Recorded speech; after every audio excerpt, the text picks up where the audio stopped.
మగనమైన తండ్రికి స్తోత్రాలు ప్రభువా. ఈ 3 రోజు గుడిలో మమ్మల్ని నడిపించినందుకు స్తోత్రాలు. పరిశుద్ధాత్మడా ఈ దాసుని మా మధ్యలోనికి నడిపించినందుకు స్తోత్రాలు. ఏడంత ఆత్మతో నీ దాసుని అభిషేకించి ఈ సాయంత్రం సమయంలో నేను మాట్లాడుతున్నందుకు స్తోత్రాలు. అయ్యా నాయనా, నీ సాక్షిగా దేవుడు ఎవరు నీవే జీవాధిపతి, సర్వశక్తి దేవుడివి. అయ్యా మమ్మల్ని సమర్పించుకొచ్చుడుగా నీ సన్నిధి మాతో వచ్చి నీ దాసుడైన నీ ఆత్మచేత అభిషేకించి నీ మాటలు నాతో మాట్లాడి మీరు మహిమ పొందమని మా ప్రవేశకుడైన యేసయ్య నామములో వేడుకొంచు ప్రార్థన చేస్తున్నాము తండ్రి. ఆమేన్. దయచేసి కూర్చుందాం. ప్రాముఖ్యమైన సమయంలోకి వచ్చాం. మన వచ్చిన దైవదాసులు శ్రీకాళహస్తి ప్రాంతం నుంచి డాక్టర్ పి మణిబాబు గారు మన మధ్యలోనికి రావడం ఎంతైనా ఆశ్చర్యకరం. దేవుని దాసులు విరామం లేకుండా ఆయన సేవా పరిచయం కొనసాగిస్తున్న దైవదాసులు. మీరు దేవుని యొక్క వాక్యాన్ని జాగ్రత్తగా బైబిల్తో వినవలసిందిగా కోరుతున్నాం. ఈ సమయాన్ని దైవదాసులకి ఇస్తున్నగా చప్పట్లతో దైవదాసులు ఆహ్వానించుకుందాం.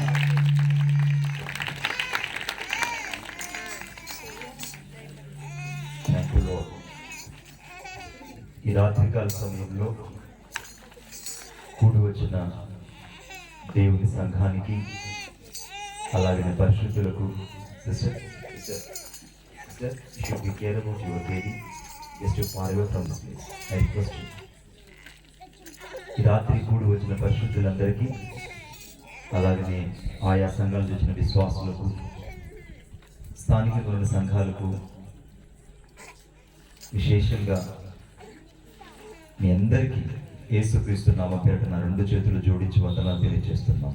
Praise the Lord. అలాగనే వేదిక మీద కూర్చున్నటువంటి మా ప్రియులు, ఈ సంఘానికి కాపరిగా ఉంటూ దేవుని యొక్క చేతులు ఒక బలమైన సాధనంగా వాడబడుతున్న పెద్దలు, మా ప్రియులకు ప్రత్యేక వందనాలు తెలియజేస్తున్నాను. అలాగే విజయరాజ్ గారికి, సల్మాన్ రజాన్ గారికి, బెంజమిన్ అన్న గారికి, అనిల్కు ప్రత్యేక వందనాలు తెలియజేస్తున్నాను. ఈ రాత్రి చాలా ప్రశస్తమైన సమయం. దేవుడు మనతో మాట్లాడాలని ఇష్టపడుతున్నాడు. ఆయన మనతో మాట్లాడాలి అంటే మనం వినడానికి మొదట సిద్ధపడాలి. అంటే దేవుని వాక్యంలోకి వెళ్తాం. ప్రకటన గ్రంథం అందరూ బైబిల్ తీయాలి. మీ దగ్గర రికార్డ్ వాయిస్ ఉంటే ఆన్ చేసి పెట్టుకోండి.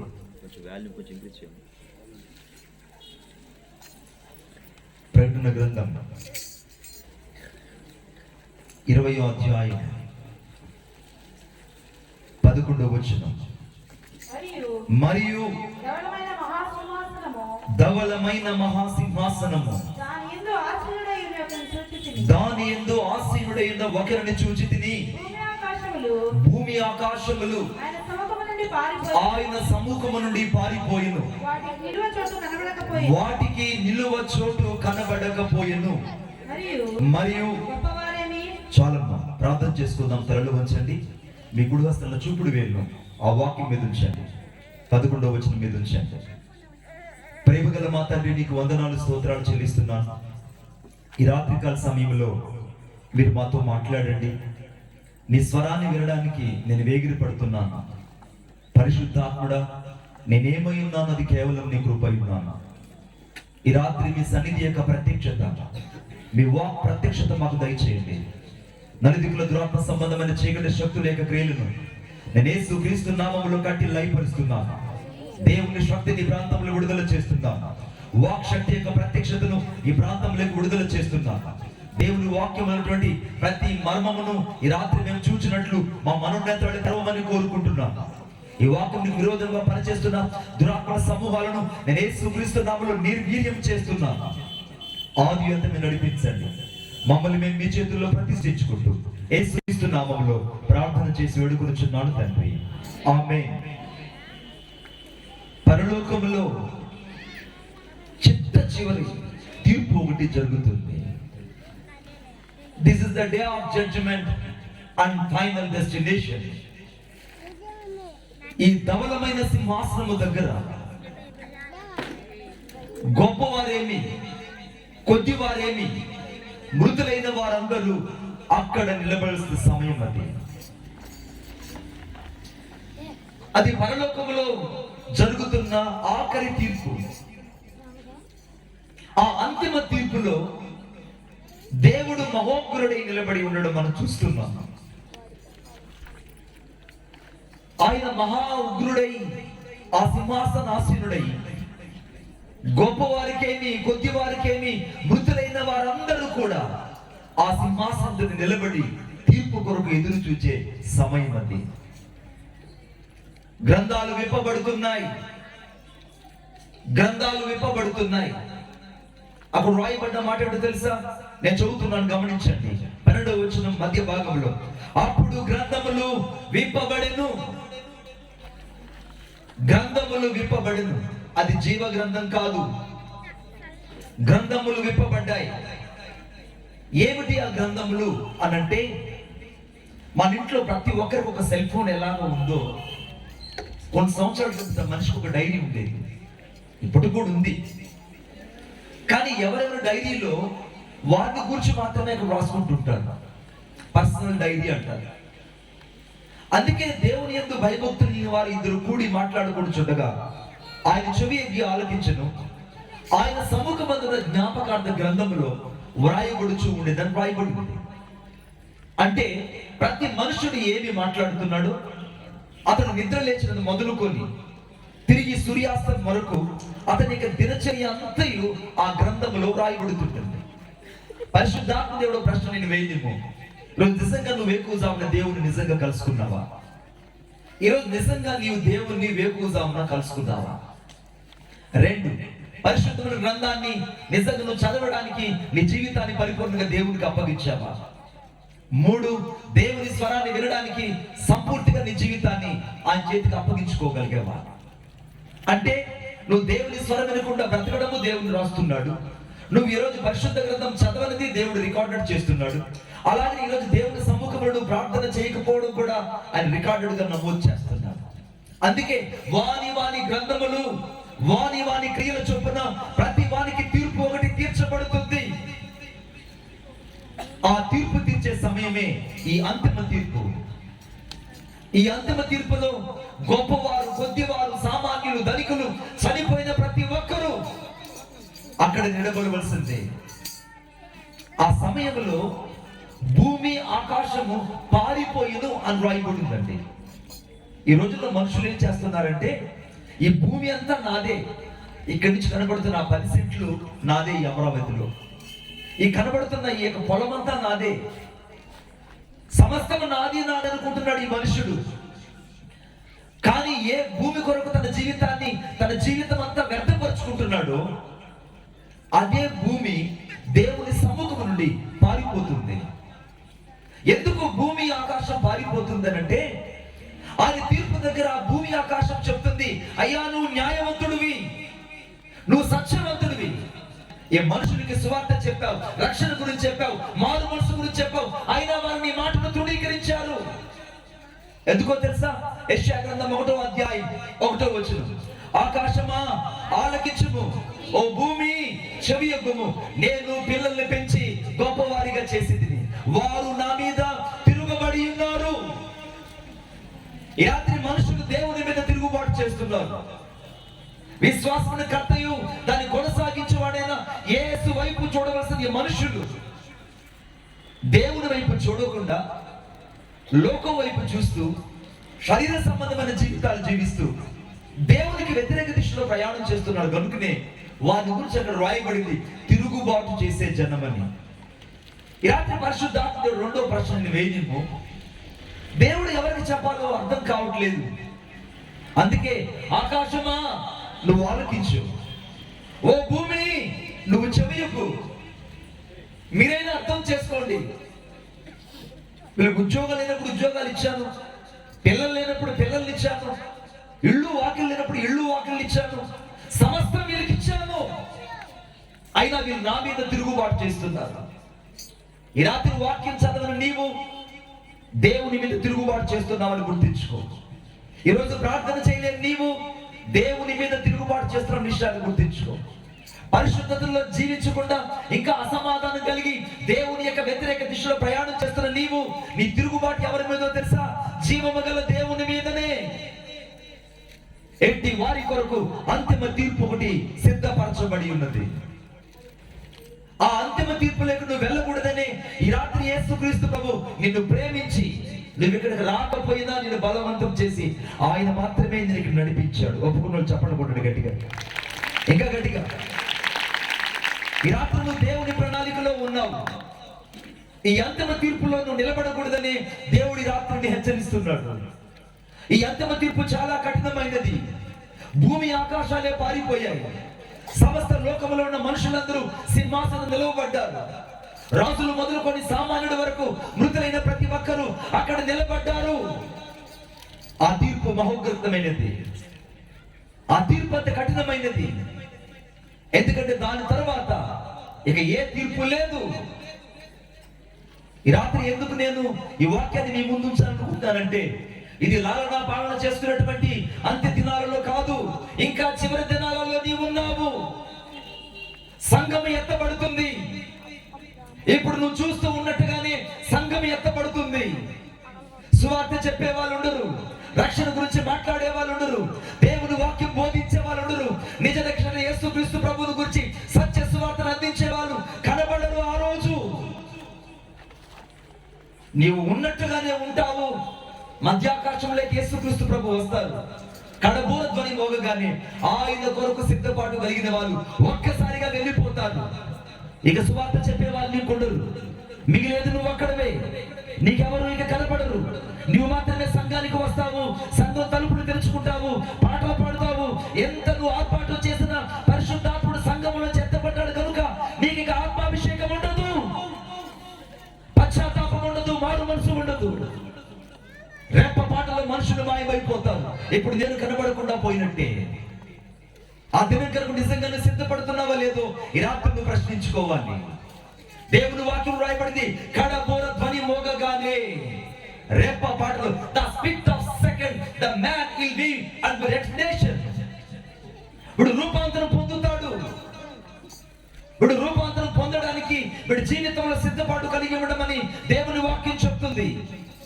ఈ రాత్రి నిజంగా దేవుని వాక్యం వింటున్న నీవు రాకడ కొరకు సిద్ధపాటు కలిగి ఉన్నావా? ఇంకా రాకడ ఆలస్యం అనుకుంటున్నావా?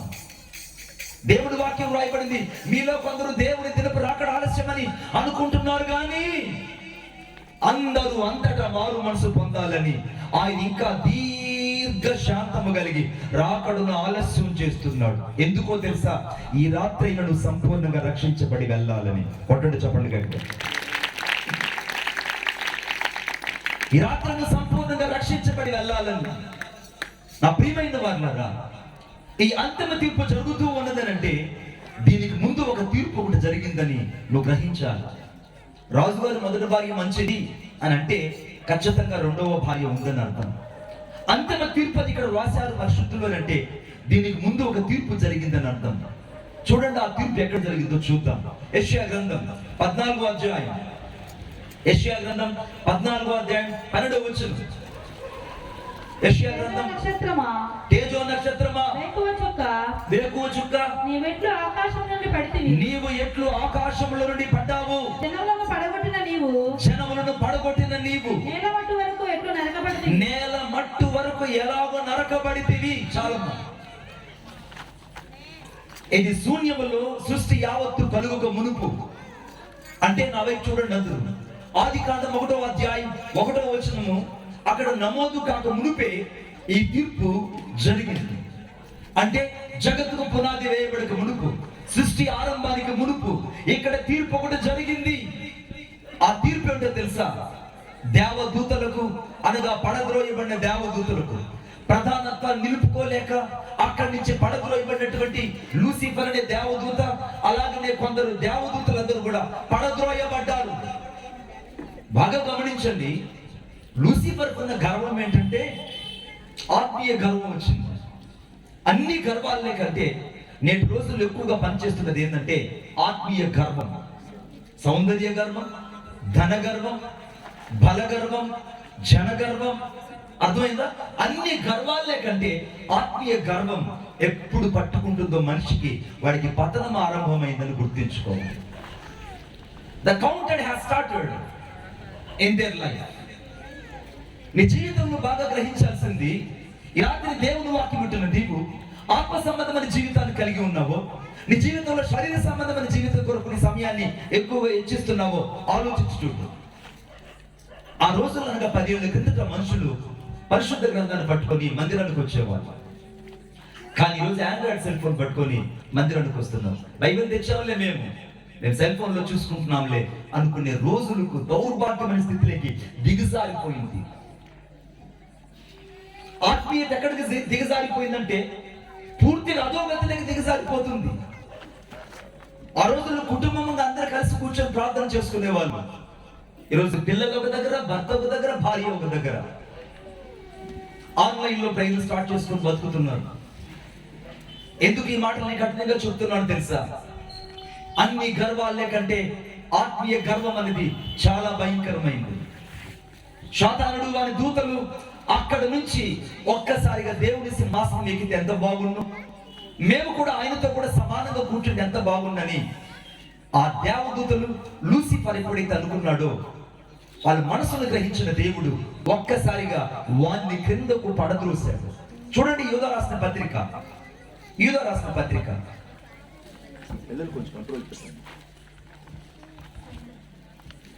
యూదా రాసిన పత్రిక 6వ వచనం, మరియు తమ ప్రధానత్వమును నిలుపుకొనక తమ నివాస స్థలములను విడిచిన దేవదూతలను మహాదినము జరుగు తీర్పు వరకు కటిక చీకటిలో నిత్య పాశములతో ఆయన బంధించి భద్రము చేసెను. ఈ పడద్రోయబడిన దూతలే ఆ యొక్క తీర్పులో నుంచి తప్పించుకోలేకపోయారే. ఆత్మీయ గర్వం కలిగిన ఈ దేవదూతలకే దేవుడు ఇంత గొప్ప తీర్పు తీర్చాడే.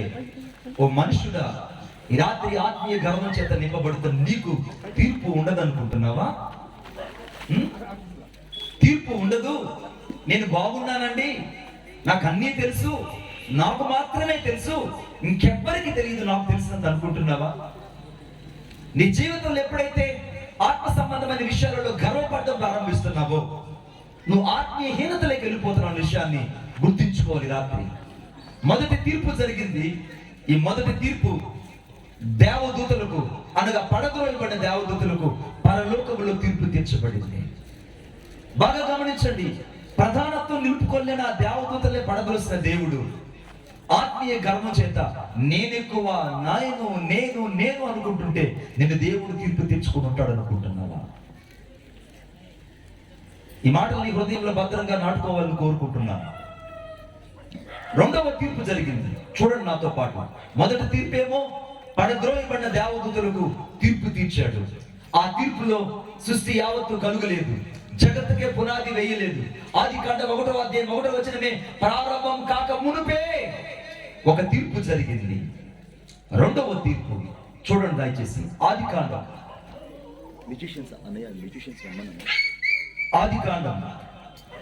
3వ అధ్యాయం 9వ వచనం.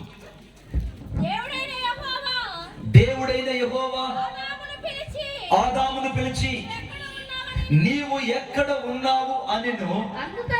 అందుకతడు నేను తోటలో నీ స్వరము విన్నప్పుడు దిగంబరిగా ఉంటుంది కనుక భయపడి దాక్కున్నాను. చాలండి, గమనించండి. రెండవ తీర్పు ఏదెను తోటలో జరిగింది. ఎందుకు ఈ తీర్పు జరిగిందంటే దేవుడు ప్రతిరోజు తన పిల్లలైన ఆదాము హవ్వలతో ప్రతి సాయంత్రకాలన చల్లపూటన ఏదెనులో సంచరించుచు వారితో మాట్లాడుతూ వచ్చాడు. కానీ వారు ఆజ్ఞాతిక్రమం పాపం చేసినందున వారిద్దరు దిగంబరులను తెలుసుకొని కచ్చడపు ఆకుల్ని వారు కట్టుకున్నారు. సాయంత్రం లోపల ఆ కచ్చడపు ఆకులు మాడిపోవడం, వాడిపోవడం ప్రారంభించారు. చల్లపూట ఇదేలాగానే దేవుడు ఏదైనా తోటలోకి వచ్చి సంచరిస్తున్నాడు. ఆ వాక్యం రాయబడింది, చల్లపూట యెహోవా ఏదైనా తోటలో సంచరించుచుండగా అని రాయబడింది. గమనించండి, ప్రకటన గ్రంథం 2వ అధ్యాయం 2వ వచనంలో 7 దీపస్తంభముల మధ్య సంచరించేవాడు చెప్పు సంగతి లేవనగా అని రాయబడింది. ఇప్పుడు నాతో పాటు చూడండి ఒకసారి. ఏదైనా తోటలో సంచరించినటువంటి ఆ దేవుని హస్తము, ప్రకటన గ్రంథం 2వ అధ్యాయం కనబడుతున్నటువంటి ఆ సంచరిస్తున్న దేవుని యొక్క ప్రభావం రెండూ ఒకటే. ఎప్పుడైతే ఈ ఆదామావలు ఇద్దరు దేవుని ఎద్దకు రాకుండా మేము దిగంబరులై ఉన్నాము, మేము ఈ తోట చెట్ల మధ్యలో దాక్కుని ఉన్నాం అన్నాడు, దేవుడు ఆదాముని పిలిచాడు, ఆదాము నువ్వెక్కడున్నావు? ఈ రాత్రి నిజంగా నువ్వెక్కడున్నావు? ఇంకా కొంతమంది దేవునితో సహవాసాన్ని కోల్పోయారు, దేవునితో పరిశుద్ధతను కోల్పోయారు. పరిశుద్ధాత్మక ప్రశ్నలు వేయలేము. ఒకప్పుడు నువ్వు కొన్ని గంటలు ప్రార్థన చేసేవాడు కాదు. ఆరంభంలో నువ్వు పెరుగులాడుతూ దేవుని సన్నిధిలో గోజారి గోజారి గోజారి అనుకున్నావు. ఇప్పుడు నీకు ఇవ్వబడిన ఈ ఉన్నతమైన స్థితి గతకాలపు స్థితితో పోల్చుకొని చూస్తే ఈ స్థితి ఇప్పుడు నీకు ఇవ్వబడింది కాదు, కేవలం ఆయన కృపను బట్టి మాత్రమే నీకు నాకు ఈ ఘనత అనుగ్రహించబడింది. కొట్టండి చెప్పండి గట్టిగా, ఇంకా గట్టిగా. నీకు నాకు దేవుడు ఉచితంగా అనుగ్రహించిన ఘనత ఇది. మన గత జీవితాన్ని స్క్రీన్ మీద అలాగా డిస్ప్లే చేసి చూపిస్తే మన ఇంట్లో వాళ్ళు కూడా మనం ప్రేమించరు. అంతటి రోత కలిగిన జీవితం, అసహ్యమైన జీవితం. ఈ అసహ్యమైన జీవితాన్ని నా ప్రభువుని యేసయ్య ప్రేమించి తన రక్తంతో నేను కడిగి పరిశుద్ధపరిచి నిన్ను తన కుమారుడుగా కుమార్తెగా నిలుపుకుంటే నువ్వు ఇంకా కుక్క తన వాంతి తిరిగినట్టు మరలా పాపంలో పడుతున్నావే. నిన్నేమనాలి? నీకు ఇంకా ఎన్ని ప్రసంగాలు కావాలి? ఇంకా ఎన్నిసార్లు నువ్వు బోధించబడాలి? ఎన్నిసార్లు మరుకొల్పబడుతున్న మనిషిలాగా చస్తూ బతుకుతూ ఉన్నావు? ఈ రాత్రి నువ్వు చల్లగా లేవు, వెచ్చగా లేవు, నులివెచ్చగా ఉన్నావు. నువ్వు పేరుకి సజీవుడే గాని నువ్వు మృతుడు. చచ్చిన తీసుకెళ్లి ఫ్రిడ్జ్ లో పెడితే 2-3 గంటల తర్వాత బయట తీసేయచ్చు, కానీ నువ్వు చచ్చే చాలా కాలం అయిపోయింది. ప్రార్థనలో చచ్చిపోయావు, విశ్వాసంలో చచ్చిపోయావు, ఒంటరి ప్రార్థనలో చచ్చిపోయావు, వ్యక్తిగతంగా వాక్య ధ్యానంలో చచ్చిపోయావు. దేవుని కొరకు బ్రతకవలసిన వైరాగ్యం అంతా నీ జీవితంలో చల్లారిపోయింది. నువ్వు ఎక్కడున్నావు? అసలు నీ జీవితాన్ని పరిశీలించుకో. ఈ తీర్పులకు నువ్వు రాకూడదని దేవుడు నిన్ను హెచ్చరిస్తున్నాడు. ఏదైనా తోటలో దేవుడు ఆదామును ప్రశ్నించినట్టే ఈ రాత్రి నిన్ను నన్ను ప్రశ్నిస్తున్నాడు. నువ్వు అసలు ఎక్కడున్నావు? వాక్యం లేదు, ప్రార్థన లేదు, పరిశుద్ధత లేదు, ఒంటరి ప్రార్థన లేదు, పెరుగులాట లేదు, కన్నీరు లేదు, ఉపవాసం లేదు, పైపైన జీవితం కలిగి లోపల ఆత్మ సంబంధమైన జీవితంలో చస్తూ బతుకుతున్నావు. అందుకే నువ్వు చల్లగా వెచ్చగా లేవు కనుక నా నోట నుండి నేను నిన్ను ఉమ్మి వేయను ఉద్దేశించుచున్నాను. I have decided to speak from my mouth. నా నోట నుండి నిన్ను ఊసేయాలనుకుంటున్నాను. నువ్వు దేవునికి రుచికరంగా లేవు. ఇటు లోకము, సినిమా పాటము, నీ సెల్ ఫోన్ చూస్తే చెప్పేయచ్చు నీ ఆత్మీయ జీవితం ఎలా ఉందో, నీ డీపీ చూస్తే చెప్పేయచ్చు నీ ఆత్మీయ జీవితం ఎలా ఉందో. నిన్నే అవి బహిర్గతం చేస్తున్నాయి, గుర్తుపెట్టుకో. రాత్రి పరిశుద్ధాత్మ దేవుడు నీతో మాట్లాడుతున్నాడు. ఆదాము నువ్వు ఎక్కడున్నావు? అయ్యా ఇదిగో నువ్వు నాకు ఇచ్చిన ఆ సహకారాన్ని బట్టి నాకు ఈ గతి పట్టింది, మేమిద్దరం దిగంబరులమై అక్కడ ఉన్నామని చెప్పారు. వెంటనే దేవుడు వారిద్దరికి చర్మపు చొక్కాలను తొడిగించి ఏదేదో తోటలో నుంచి వారిని పంపివేసెను అని రాయబడింది. మీరు గమనించండి, చర్మపు చొక్కాలు వారికి తొడిగించబడ్డాయనంటే వారికి బదులుగా, వారికి ప్రతిగా ఒక గొర్రె పిల్లని అక్కడ దేవుడు వధించాడు. వారిద్దరికి ప్రతిగా చర్మపు చొక్కాలు వారికి తొడిగించబడ్డాయంటే ఊరికే రావు కాదు చర్మపు చొక్కాలు. వారి కొరకు ఒక గొర్రె పిల్లని దేవుడు అనాదిలోనే ఏదేనులోనే 2వ తీర్పు తీర్చాడు. ఆ 2వ తీర్పులోనే వారు బయటకు నెట్టివేయబడ్డాడు. సహవాసం తెగిపోయింది. మొదటి ఆదామైనటువంటి ఈ యొక్క ఆదాము ద్వారా లోకమంతా కూడా పాపముతో నింపబడిపోయింది. 2వ తీర్పు ఏదేనులో జరిగింది. ఈ రాత్రి నీ జీవితాన్ని దేవునికి అప్పగిస్తున్నావో, అప్పగించినట్టు నటిస్తున్నావో నీవే తెలుసుకోవాలి. రండి, 3వ తీర్పు చాలా భయంకరమైంది. ఆదికాండం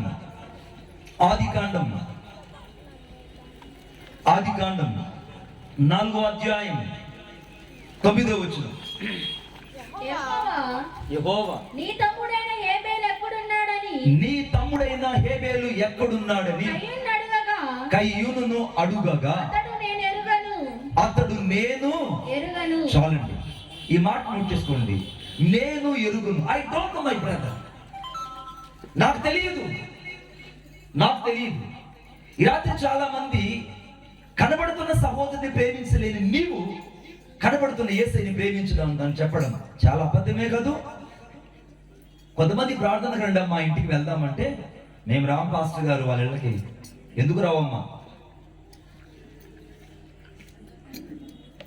వాళ్ళు చాలా మారిపోయారులేండి, వాళ్ళకి మేము రాం.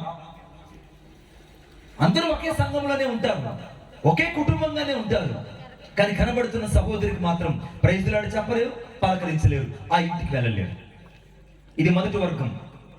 రెండో వాళ్ళు ఉంటారు, ఎప్పుడో జరిగిన పాత విషయాన్ని ఇంకా మనసులో ఉంచుకొని జరిగిన దాన్నే మాటికి లేవనెత్తువాడు, మిత్రభేదం కలుగుచేవాడు రాయబడింది. జరిగిపోయింది ఎప్పుడో దాన్ని ఇంకా నీ మనసులో ఉంచుకొని పెద్ద అగాధాన్ని ఏర్పాటు చేసుకొని పరిశుద్ధత లేకుండా, సమాధానం లేకుండా నువ్వు దేవుని చూస్తావు అనడం కూడా అంతే అబద్ధం అవుతుంది. మూడవది, నీ సహోదరుని ద్వేషిస్తూ ఇంకా నువ్వు బలిపీఠ మీద అర్పణ అర్పిస్తుంటే నీ బలి అర్పణ దేవుడు అంగీకరించడు. నీ బలి అర్పణ దేవుడు అంగీకరించడు. అది ఉపవాస ప్రార్థనైనా, వ్యక్తిగత ప్రార్థనైనా, సహవాసమైనా, ఏదైనా సరే నీ జీవితంలో మొదట చేయాల్సింది నీ సహోదరుని మీద నీ కోపం ఉన్న ఎడల అని రాయబడింది. గమనించండి, దేవుడు 3వ తీర్పు తీర్చాడు.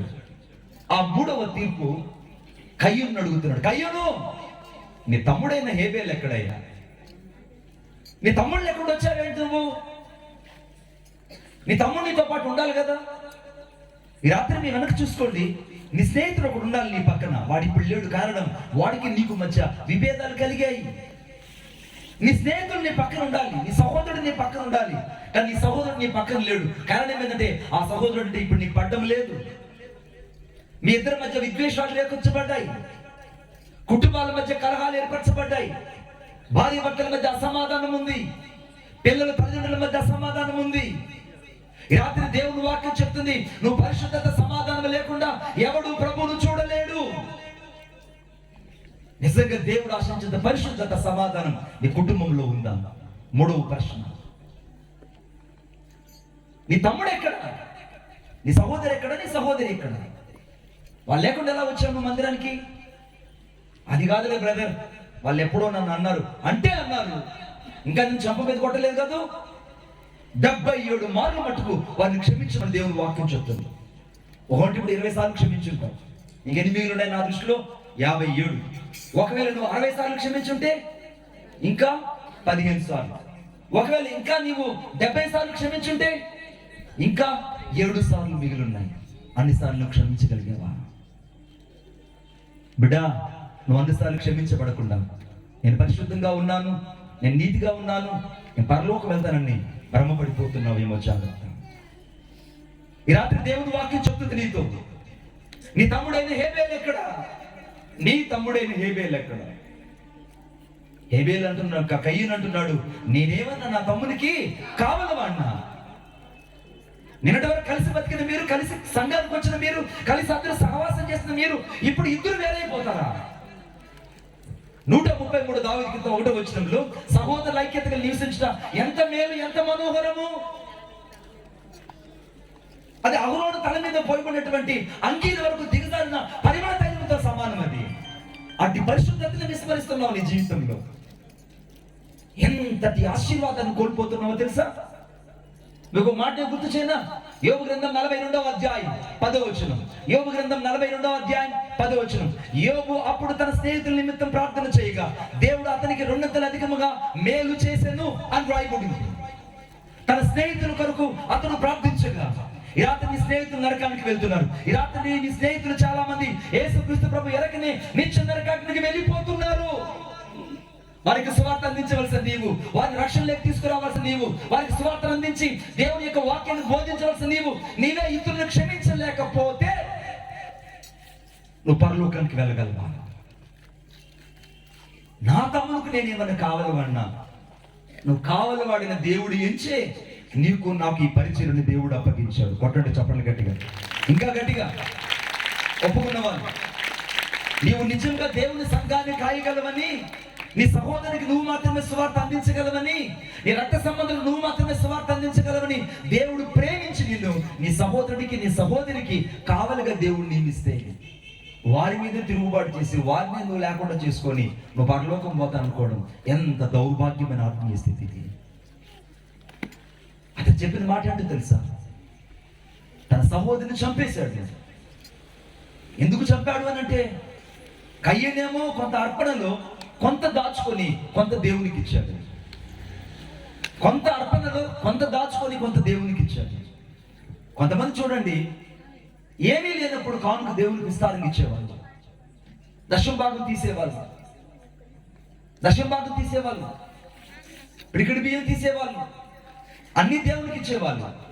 కానీ ఇప్పుడు అన్ని కలిగిన తరువాత దేవునికి దశమ భాగం ఇవ్వడానికి నువ్వు ఆలోచిస్తున్నావు కాదు. కయ్యనుకున్న స్వభావం ఇప్పుడు నీలో కనబడుతుంది.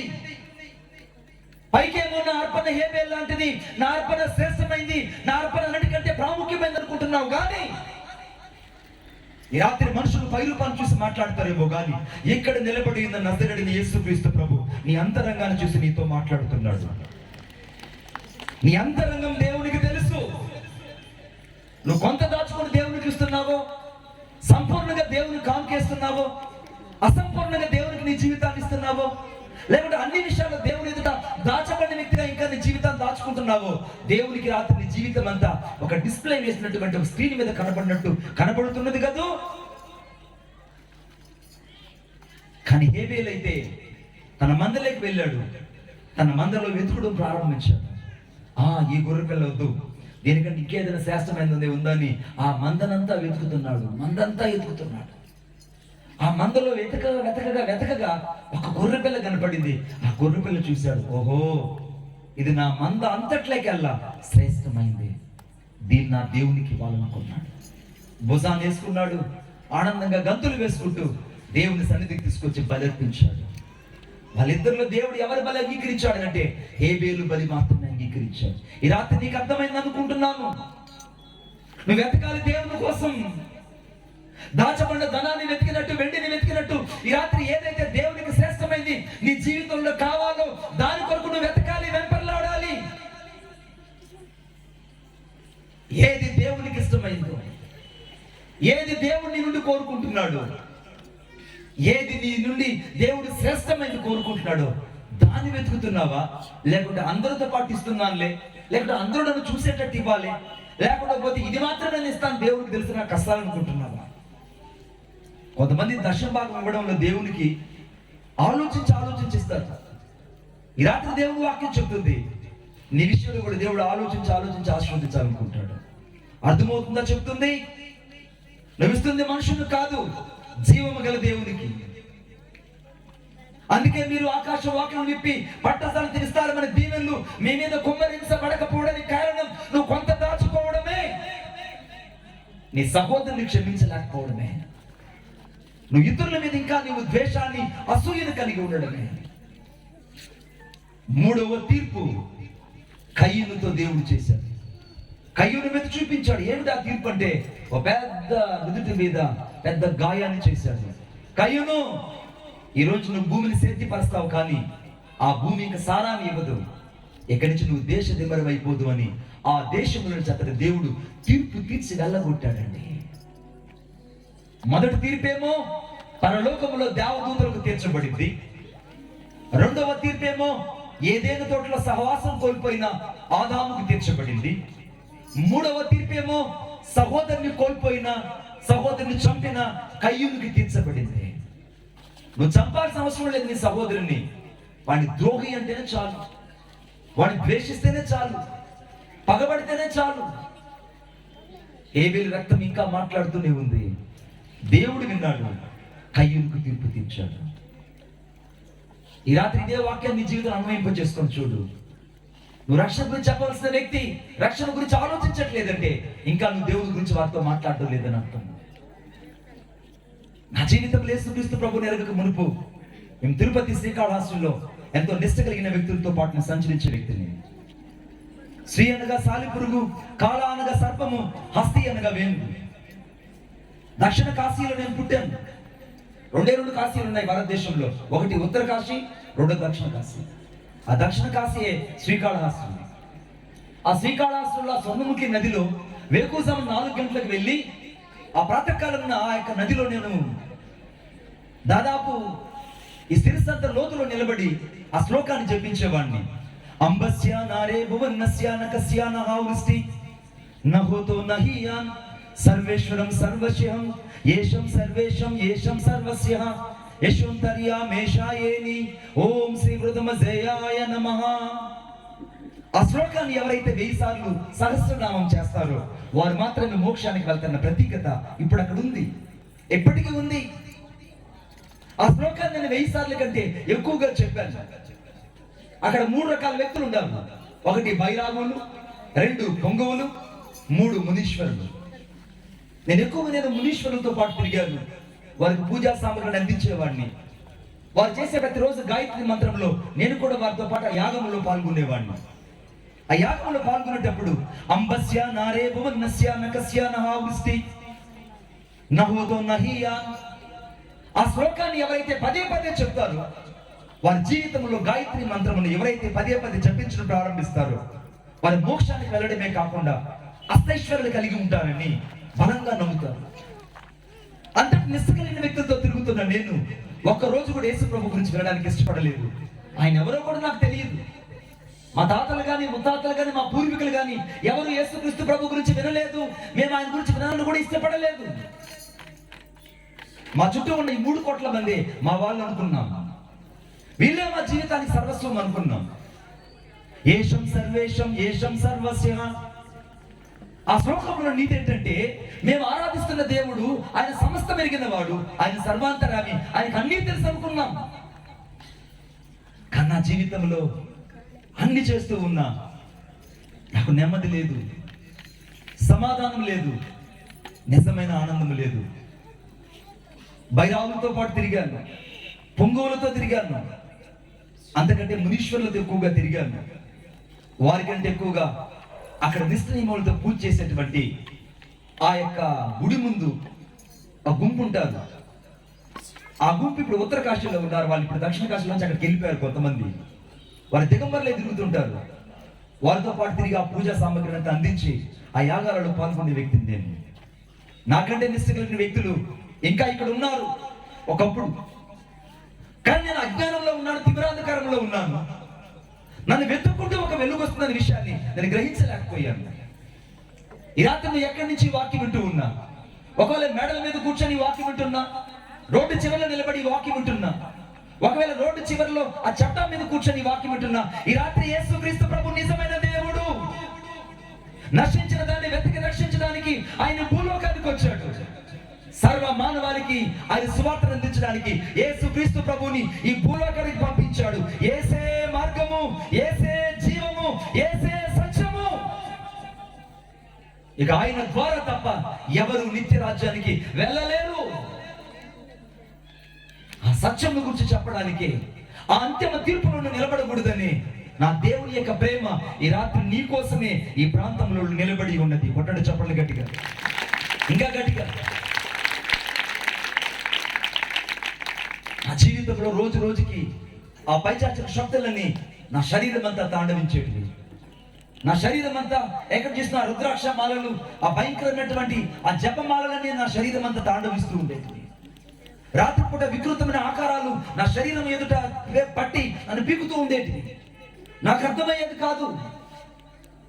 కానీ ఇప్పుడు మీరు చూస్తూ ఉన్నట్టు కాదు. పక్షవాతం రోగం వచ్చి నా కుడికాలు కుడిచే పడిపోయింది.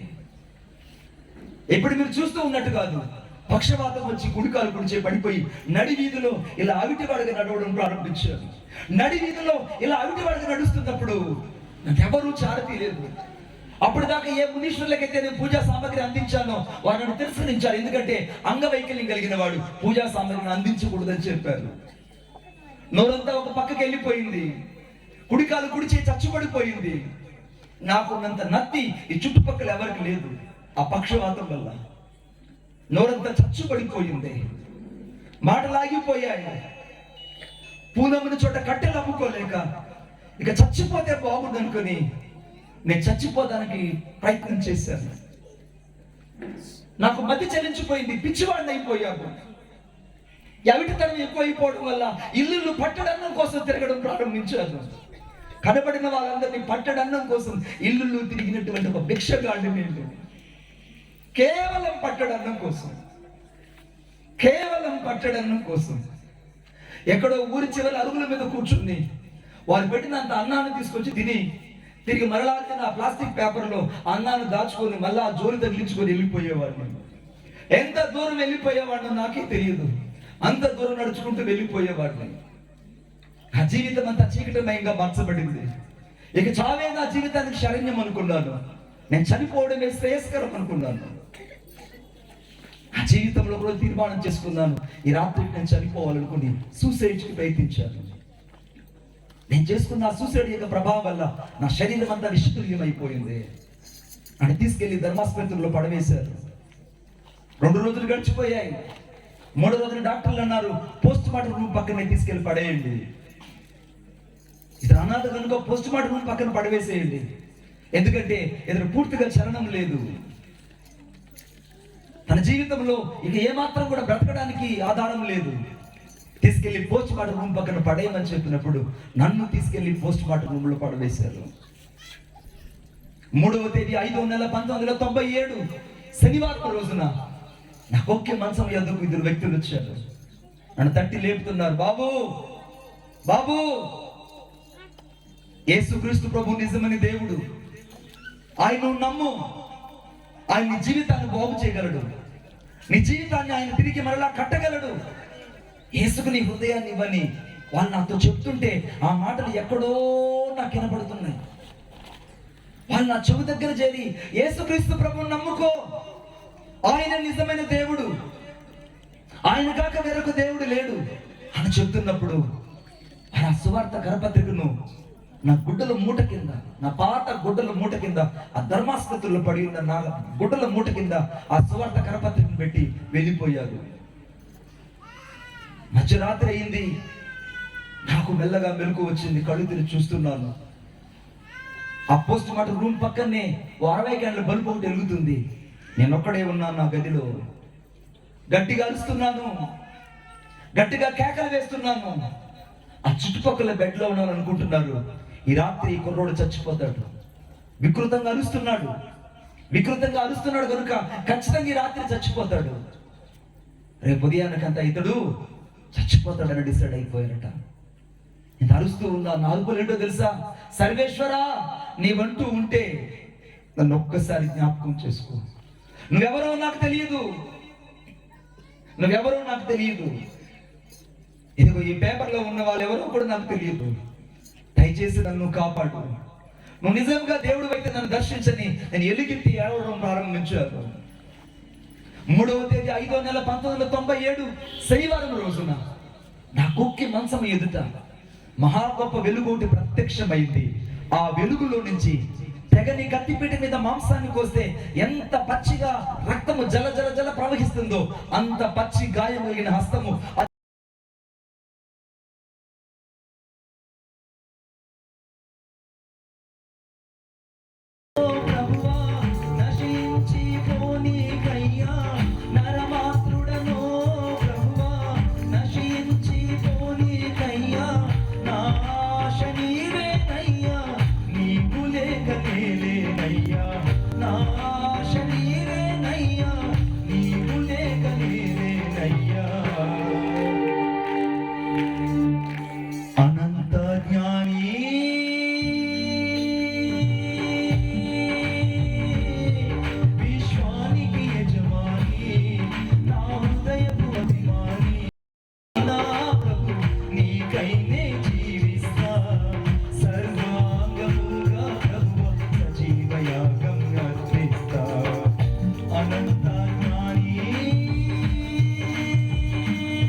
దేవుని కనికరం నీ మీద ఉంది.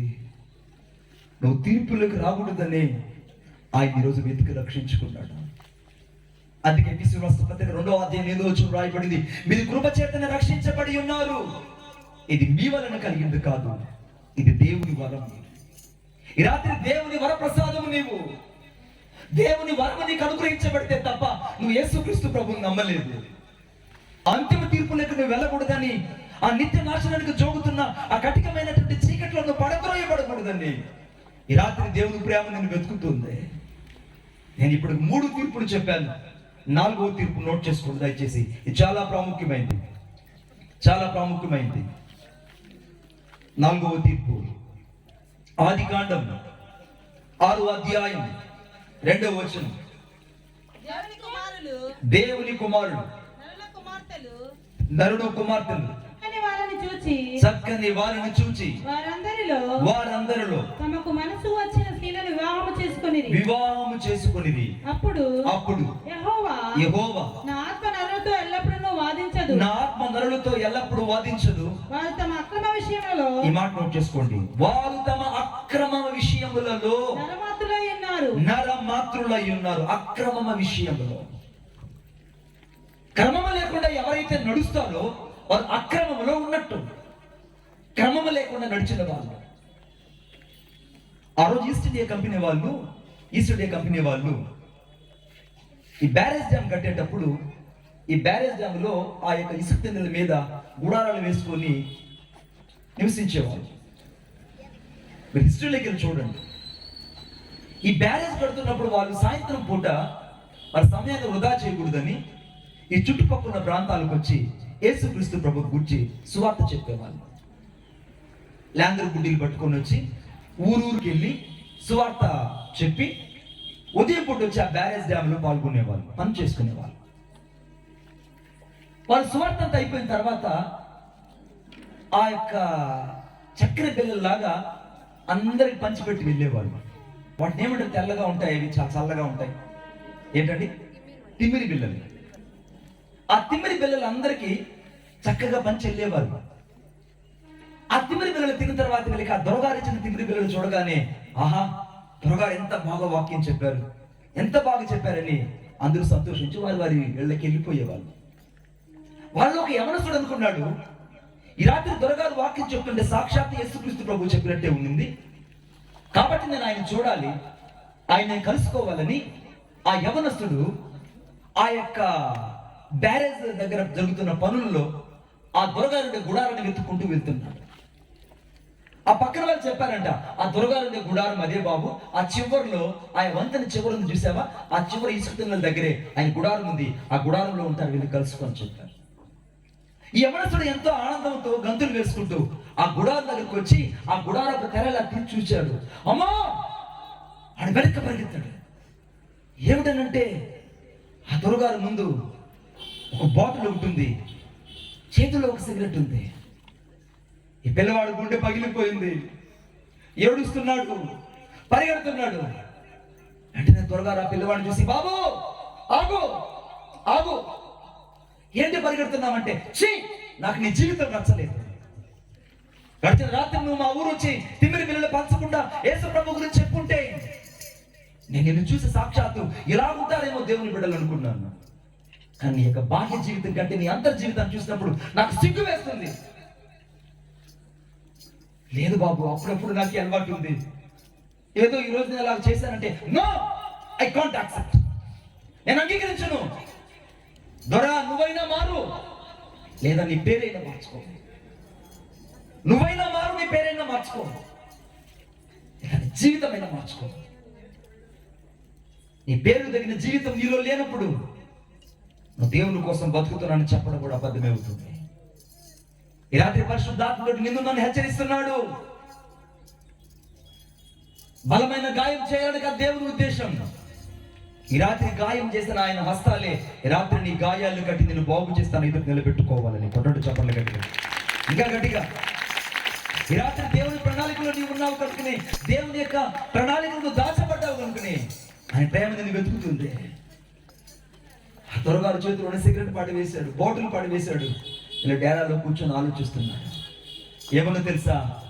ఆ పిల్లవాడు అడిగినట్టు నేనైనా మారాలి లేదా నా పేరైనా మారాలి. ఈరోజు ఈ రాత్రి నీవన్నా మారాలి, నీ జీవితమైనా మారాలి. ఇక్కడి నుంచి నీ బాహ్య జీవితం వేరు, అంతర్జీవితం వేరు. పైన కనబడుతున్న రూపం వేరు, మరొక రూపం వేరు. ఇన్ని రూపాలు దేవునికి అక్కర్లేదు. ఈ రాత్రి నువ్వు ఉన్న పాటలు నీ జీవితానికి దేవునికి ఇవ్వాలని ఈ రాత్రి దేవుని ప్రేమ నేను వెతుకుతుంది. నరుడుకు మాత్రం చక్కని వారిని ఎంచి అక్రమ సంతానం అక్కడ ఏర్పాటు చేయబడింది. ఈ అక్రమ సంతానం విస్తరించబడింది. ఈ అక్రమ సంతానం నోవాహు కాలంలో ఎక్కువగా విస్తరించబడింది. నోవాహు ఒక్కడే కృప పొందిన వాడయ్యాడు. 120 సంవత్సరాలు నోవాహు ఆ ఓడను తయారు చేసినట్టు చరిత్ర చెప్తుంది. 120 సంవత్సరాలు తను ఓడను తయారు చేస్తూ తన కుమారుడైన షేము, హాము, యాఫెతును తీసుకొని రోజంతా ఓడ పని చేసి రాత్రిపూట ఆ నెఫిలీయులకు, ఆ సంకర జాతి మనుషులకు అప్పట్లోనే ఈజిప్ట్ పిరమిడ్లు కట్టారు. ఆ రోజుల్లో అంత పెద్ద కట్టడాలు అక్కడ నిర్మించబడ్డాయి. ఆ మనుషులందరికీ వెళ్ళి వీళ్ళు సువార్త చెప్తుంటే 120 సంవత్సరాలు వాళ్ళు చెప్పిన సువార్త తెలుసా? గొప్ప ప్రళయం ఒకటి రాబోతుంది, దేవుని తీర్పు ఒకటి జరగబోతుంది. ఆ తీర్పుల నుంచి మానవాళ్ళంతా కూడా నాశనము కాబోతుంది. ఆ తీర్పుల నుంచి రక్షించబడాలంటే ఒకే ఒక మార్గం, ఈ ఓడ ఎక్కండి, మీరు రక్షించబడతారు, శిక్ష నుంచి తప్పించబడతారని ఎలుగెత్తి సువార్త చేశారని 120 సంవత్సరాల్లో ఒక్కరు కూడా మారు మనసు పొందలేదు. ఒక్కరు కూడా సమయంలో మారు మనసు పొందలేదు. నా ప్రియమైన దేవుని యొక్క సంగమా, చాలాసార్లు నీ జీవితం అనుకుంటుంటావు, నేను చేస్తున్న సేవ ఏమవుతుంది, నేను చేస్తున్న పరిచర్య ఏమవుతుంది, నేను సువార్త చెప్తూనే ఉన్నాను, వాక్యం బోధిస్తూనే ఉన్నాను, ప్రజలు మారడం లేదు, కఠినం లేదులే అన్నారు, ఎందుకు వాళ్ళు ఇంకా పరివర్తన చెందట్లేదు అనుకుంటున్నావు? భయపడకు. వాని క్రియల చొప్పున ప్రతి వానికి తీర్పు తీర్చడానికి ఒక సమయం ఒకటి వస్తుంది. నువ్వు ఇత్తడం వరకే నీ పని, ఫలింప చేసేది ఆయన పని, తీర్పు తీర్చేది ఆయన పని, జీతం ఇచ్చేది ఆయన పని. నీవు నేను ఎవరు ఎదురు ప్రశ్న వేయడానికి? నోవహు వెళ్ళి 120 సంవత్సరాలు వాక్యం చెప్పాడు. ఏ ఒక్కరు నెఫిలీయులు వచ్చి ఓడక్కలేదు. చివరకు షేము, హాము, యాఫెతు వారి యొక్క 3 భార్యలు, నోవహు ఒక భార్య అయిన జైలా, మొత్తం 8 మంది రక్షణ కలిగిన ఓడలోకి ఎక్కారు. దేవుడే స్వయంగా తలుపు వేసి 4వ తీర్పు తీర్చాడు. ఈ 4వ తీర్పు ఈ భూలోకానికి తీర్చాడు. మొదటి తీర్పేమో పరలోకంలో పడద్రోయబడిన దేవదూతలకు తీర్పు తీర్చబడింది. 2వ తీర్పేమో ఏదైనా తోటలో ఆదాము అవ్వలకు తీర్పు తెచ్చి చర్మపు చొక్కాలు తొడిగించి బయటకు నెట్టి వేశాడు. 3వ తీర్పేమో కయ్యూనికి తీర్చాడు, సహోదరుని ద్వేషించి చంపించింది. 4వ తీర్పేమో ఇక్కడ నోవహు కాలములో ఈ భూలోకంలో ఉన్న ప్రజలందరికీ జల ప్రళయము ద్వారా ఆయన తీర్పు విధించాడు. ఈ తీర్పులోనే పెద్ద పెద్ద డైనోసార్ చనిపోయాయి. ఈ తీర్పులోనే మహా గొప్ప ఫాదర్స్ అన్ని కూడా నింపబడ్డాయి. ఈ తీర్పులోనే సర్వ మానవాళికి గొప్ప ఉపద్రవం కలిగింది. ఇప్పుడు వచ్చే తీర్పు ఏంటో తెలుసా? రకరకాల తెగుళ్ళు కారణం ఒక గొప్ప తీర్పు ఒకటి జరగబోతుందని గ్రహించాలి. సెకండ్ వేలో ఆకులు రాలంటే మనుషులు రాలిపోయారు. ఇప్పటిదాకా నువ్వు నేను బ్రతుకున్నామంటే నువ్వు నేను వేసుకున్న ప్రికాషన్స్ బట్టి కాదు, వేసుకున్న కరోనా మాస్కులను బట్టి కాదు, వేసుకున్న శానిటైజర్ని బట్టి కాదు నువ్వు బతుకుండేది. కేవలం ఆయన దయాదాక్షిణ్యాలు నీ మీద నా మీద నిలబడి ఉండి ఇంకైనా బతుకుతాడు, మారు మనసు పొందనుకొని ఇంకైనా సరైన రీతిలో సేవ చేస్తాడు, ఇంకైనా సరైన క్రమంలో ఉపదేశిస్తాడు, ఇంకైనా సరైన క్రమంలో సత్య వాక్యాన్ని గురించి బోధిస్తాడని ఆయన నమ్మి ఇంకా నీకు జీవాన్ని ఒసగించి బతికించాడు. ఆయన పేరు నజరేయుడైన యేసు. నువ్వు బతుకుంది కేవలం ఆయన కృపను బట్టి మాత్రమే. సెకండ్ వేళ ఎత్తి పడేసి ఉండేవాడు ఎప్పుడో నిన్ను నన్ను. Just he will give the second chance. Extended our life. నీ జీవితం కొనసాగించబడిందంటే కారణం ఏంటో తెలుసా? ఇంకా నీ ఆటలు ఆపమని, నీ పద్ధతులు మానుకోమని, నీ బాహ్య జీవితాన్ని అంతర్ జీవితాన్ని సరి చేసుకోమని. అందుకే రోమన్స్పతి 8వ అధ్యాయం 5వ వచనం రాయబడింది, శరీరానుసారులు శరీర విషయాల మీద మనసు ఉంచదు, ఆత్మానుసారులు ఆత్మ విషయం మీద మనసు ఉంచదు. శరీరానుసారులు శరీర విషయం మీద మనసు ఉంచుతారు, ఆత్మానుసారులు అయితే ఆత్మ విషయం మీద మనసు ఉంచుతారు. ఈ రాత్రి శరీరానుసారుడువా ఆత్మానుసారుడువా? అందుకే శరీరానుసారులు శరీర విషయం మీద మనసు ఉంచుతారట. శరీరానుసారమైన మనసు మరణము, కానీ ఆత్మానుసారమైన మనసు అది జీవము సమాధానం అని చెప్పబడింది అక్కడ. రాత్రి సమాధానం నీలో ఉందా? దేవుని యొక్క జీవం నీలో ఉందో లేదో ఆలోచించి చూడు. ఈ 4వ తీర్పు మహాభయంకరమైంది. ఆ తీర్పు జలప్రళయం ద్వారా దేవుడు ఈ భూమి మీదకి తీర్చాడు. సర్వ మానవాళికి తీర్పు తీర్చాడు. 8 మంది రక్షించబడ్డారు నీటి బాప్తిసం ద్వారా. ఆ ఓడలో ఎక్కిన వారు మాత్రం రక్షించబడ్డారు. ఈ రాత్రి నిన్ను నన్ను వెతకడానికి ఆయన ప్రేమ ఇక్కడ నిలబడింది. నేను 5వ తీర్పు గురించి చెప్తున్నాను. 5వ తీర్పు చాలా ప్రాముఖ్యమైనది. చూడండి నాతో పాటు. న్యాయాధిపతుల గ్రంథం 13వ అధ్యాయం 1వ వచనం. న్యాయాధిపతుల గ్రంథం 13వ అధ్యాయం 1వ వచనం. ఇశ్రాయేలీయులు ఈ మాట నోట్ చేసుకోండి. మరలా యెహోవా దృష్టికి దోషులు కాగా యెహోవా 40 సంవత్సరములు వారిని ఫిలిష్తీయుల చేతికి అప్పగించెను. ఎవరి చేతికి అప్పగించాడంట? ఫిలిష్తీయుల చేతికి. ఎవరు అప్పగించారు? దేవుడే. చెప్పాలి గట్టిగా. దేవుడే అప్పగించాడు. చూడండి, పిల్లల్ని చెప్పి చూస్తాం, రే ఎంద్రా మాట, నా మాట ఎంద్రా అంటే వాడు వినడు. వాళ్ళు ఏం చెప్తారు తెలుసా? నేను కాదురా నిన్ను కొట్టాల్సింది, స్టేషన్లో వేసిగా నేను కొట్టిస్తే అప్పుడు నువ్వు దారికి వస్తావు. చూడండి, ఎప్పుడు కూడా దేవుడు కొడితే సౌండ్ తక్కువ ఉంటుంది, రౌండ్ ఎక్కువ ఉంటుంది. కానీ మనం కొడితే సౌండ్ ఎక్కువ ఉంటుంది, రౌండ్ తక్కువ ఉంటుంది. అమోనియలను, మోయాబీలను, హిత్తీయులను ఉరులుగా ముళ్ళుగా పెట్టిన ఆ దేవుడే ఈ రాత్రి స్వయంగా ఆయన తీర్పు తీరుస్తాడు కొన్ని సందర్భాల్లో. నీకు నువ్వు తీర్పు తీర్చుకోవడం కాదు, ఆయన చేతులు నువ్వు అప్పగించబడినప్పుడు, ఆయన చేతులు నువ్వు పడ్డప్పుడు నేను ఎవడు ఏం కాపాడలేడు. 5వ తీర్పు చాలా కఠినమైంది. ఇశ్రాయేలుకి దేవుడు చాలాసార్లు తీర్పు తీర్చి ఆయన ఓన్గా పనిష్మెంట్ చేసి వాళ్ళ శత్రువుడికి అప్పగించాడండి. అసలు బబులోను రాజు రాగలడా? యెరూషలేము మీదకంటే రాలేడు. దేవుడు అనుమతించాడు, బబులోను రాజు వచ్చాడు. రాగలడా అష్షూరు రాజు అంటే? రాలేడు. కానీ దేవుడు అనుమతించాడు, అష్షూరు రాజు వచ్చాడు, ఇశ్రాయేలు పట్టుకెళ్ళిపోయాడు బానిసలుగా. ఫిలిష్తీయులు 40 ఏళ్ళు ఇశ్రాయేలు అధిగమించగలరంటే అధిగమించలేరు. కానీ దేవుడు అనుమతించాడు, వాళ్ళ చేతికి అప్పగించాడు. బిడ్డా, ఈ రాత్రి నువ్వు అప్పగించబడకుండా తప్పించబడాలని దేవుని యొక్క తీర్పు నీ కొరకు ఇంకా ఎదురు చూస్తుంది. ఇదిగో న్యాయాధిపతి వాకిటి నిలిచిన్నాడని రాయబడింది. రాత్రి న్యాయాధిపతిని దేవుని చేతికి నీ జీవితాన్ని అప్పగించాలి. ఈ 5వ తీర్పు చాలా చాలా చాలా చాలా కఠినమైంది.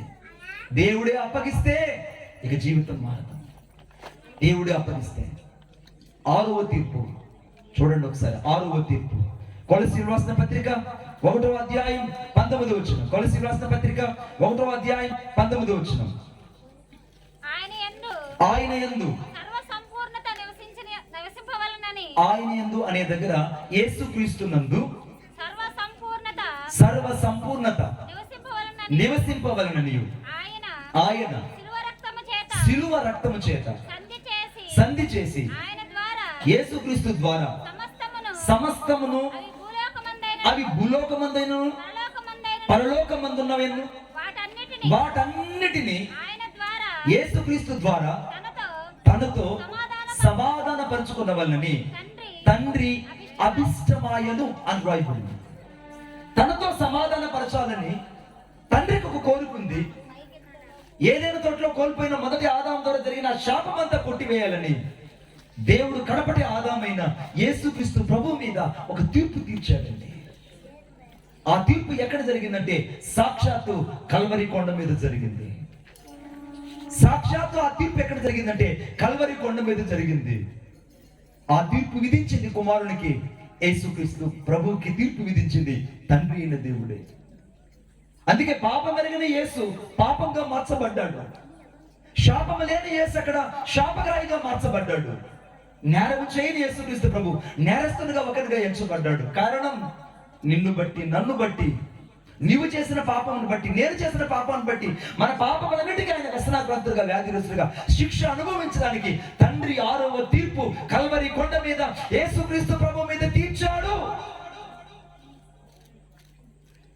ఆ తీర్పు ఎంత భయంకరమైందంటే యెషయా గ్రంథం 53వ అధ్యాయంలో రాయబడింది, ఆయన నా తండ్రి ఎదుట ఎడారిలో మొలిచిన లేత మొక్క వలెను ఆయన ఎదుట పెరిగినని రాయబడింది.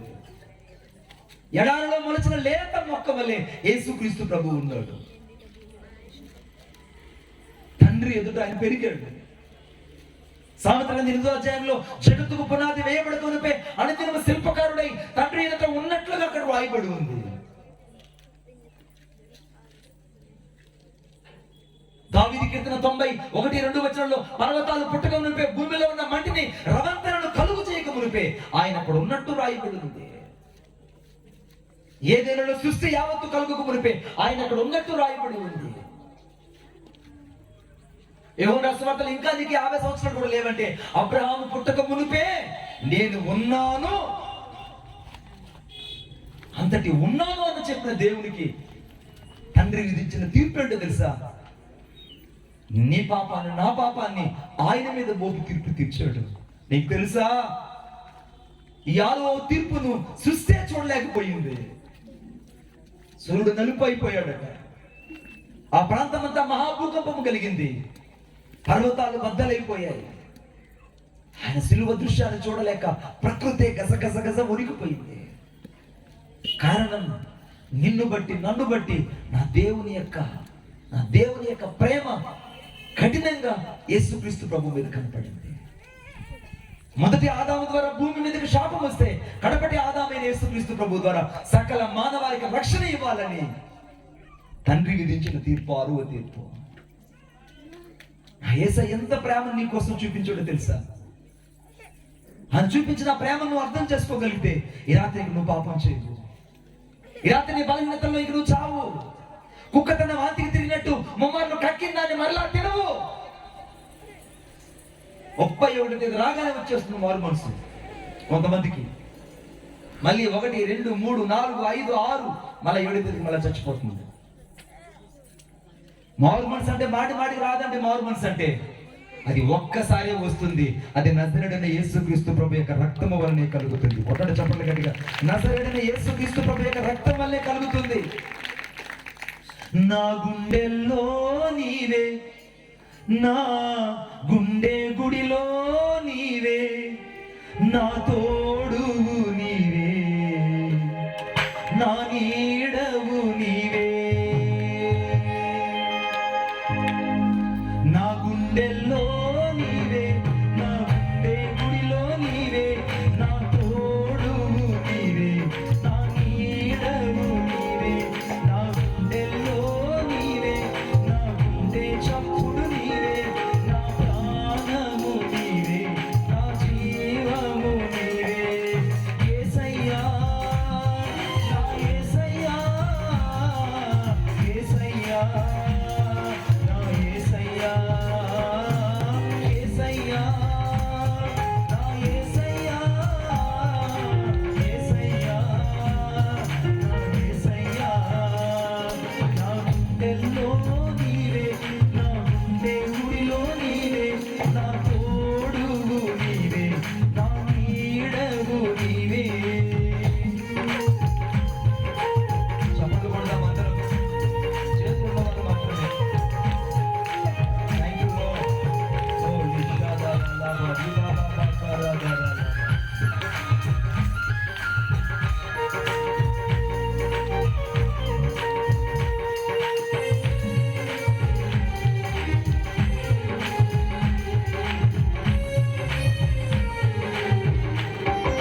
నా యేసయ్య నా నీడవు నీవే.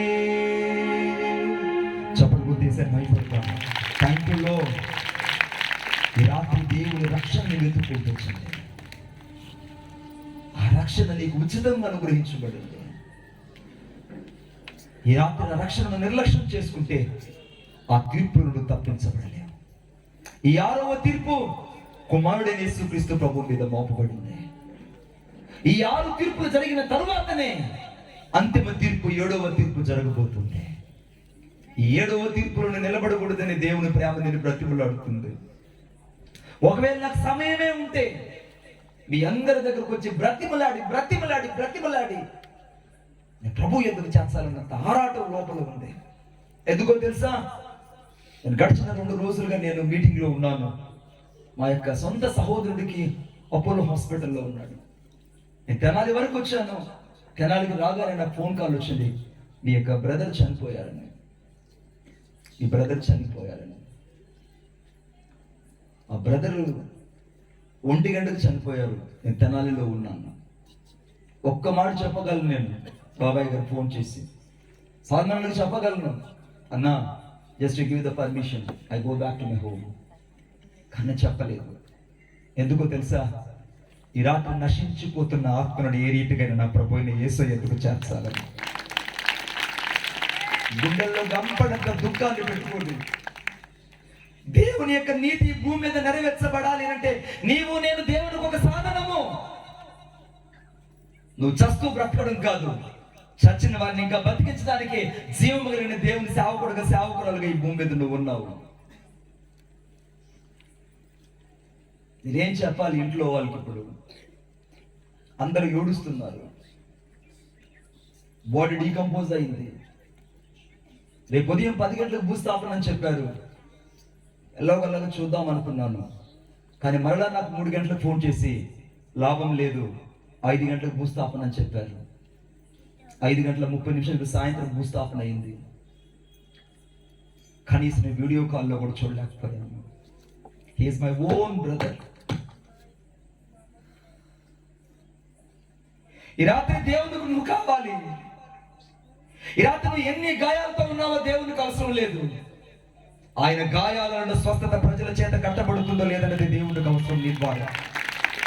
ఈ రాత్రి నువ్వు ఏ స్థితిలో ఉన్నావనే దేవునికి ఉద్దేశం కాదు, నువ్వు ఏ స్థితిలోకైనా దేవుని సేవ చేయాలని దేవుని యొక్క ఉద్దేశం. నేను ఒక ప్రాంతానికి వెళ్ళాను, ఒరిస్సా దగ్గర బరంపూర్ అనే ప్రాంతానికి వెళ్ళాను. ఆ ప్రాంతంలో నేను సువార్త చేసి తిరిగి వస్తూ ఉన్నాను. ఆ బరంపూర్ జరిగిన సంఘటన నాతో చెప్పారు. ఏమన్నా తెలుసా, అయ్యా ఈ ప్రాంతంలో ఒక విశ్వాసి ఉండేవాళ్ళు. ఆమె భర్త ఇద్దరు కలిసి సువార్త చేసుకొని తిరిగి వస్తున్నారు. అక్కడ ఉన్నటువంటి కొంతమంది కఠినాత్మలు వారిని వెంబడించి కత్తులతో బెదిరించారట.